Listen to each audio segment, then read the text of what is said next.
બાપુ હવે અમારા કઠલાલ ગામનો એક મોટો પ્રશ્ન છે બાપુ. જી જી.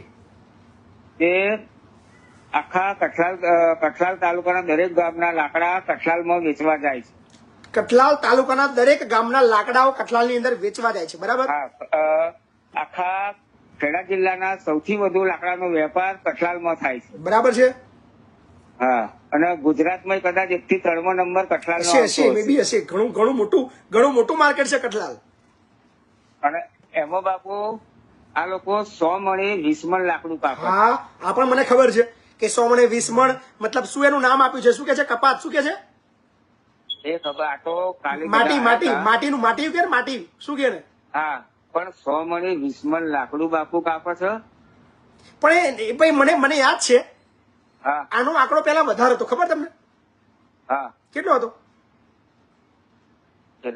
પેલા? હા, ના, પેલા વધારે નતું. આ લોકો 30 મણ હતું. સંગઠન 30 મણ હતું, મને યાદ છે. મને આજે યાદ છે. આજથી 2 વર્ષ પહેલા મેં આ જે વેપારીઓ છે, લાકડાના વેપારીઓ, એના માટે મેં લડત ચલાવી હતી. 30 મણ કાપતા હતા. હા. પછી ઘટાડીને આ લોકો 20 મણ લાયા છે.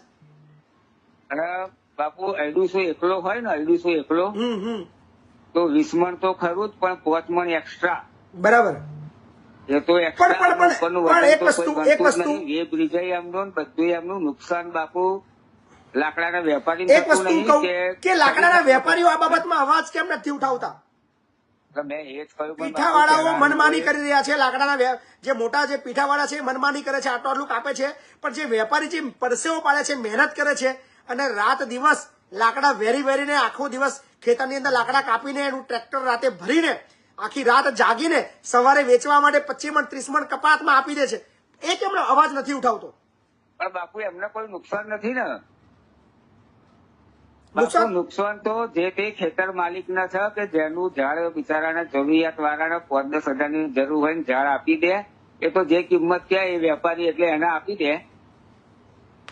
ઓરિજિનલ નુકસાન તો બાપુ જે તે ખેતર માલિક ના થાય છે. આ લોકોએ બહુ પ્રયત્ન કર્યા, પણ આ લોકોનું કયા અમુક કારણોસર આમાં અભાવ છે યુનિટીનો, એકતાનો. હા. હા. એક નહીં થાય ત્યાં સુધી આ બધા તકલીફો રહેવાની. અને આ મહિપત સિકડા, ચાલો માની લઉં આ તમારી વાતને સમર્થન આપીને હું કાલે ઝંડો પકડી લઉં આ લડત લડવા માટે કે ભાઈ કાપવાનું નથી, 20 મણ કાપવાનું નથી. કોણ જોડે ઉભું રહેશે મારા? એ બધા જે લાકડાના વેપારી છે ને, એ દરેક ગામડા વાળા અત્યારે તૈયાર છે. વાત કરો. મહિપતસિંહ તૈયાર છે. મહિપતસિંહ આ લાકડાના મુદ્દામાં ઝંડો પકડવા માટે તૈયાર છે, લડવા તૈયાર છે, જ્યાં સુધી રિઝલ્ટ ના મળે. તૈયાર છું. હું આ વિડીયોના માધ્યમથી ગુજરાતના તમામ લાકડાના વેપારીઓને, ખેડૂતોને, તમામને અપીલ કરું છું કે તમારું જે કપાત કાપે છે 20% 20 મણ ને 30 મણ ને ફલાણું ઢીકણું 100 મણે મતલબ 20 મણ, બરાબર ને? એ બધું બંધ કરાવવા માટે લડત લડવા માટે તૈયાર છું. મારો સંપર્ક કરો. મોબાઈલ નંબર મારો છે જ, ઓફિસ મારું એડ્રેસ વર્ષો છે. લડવા માટે તૈયાર છું. જી, ધન્યવાદ. સરસ મજાનો સવાલ હતો અને ઘણી બધી સમસ્યાઓ છે. નવા કોલર્સ આપણી સાથે જોડાયા.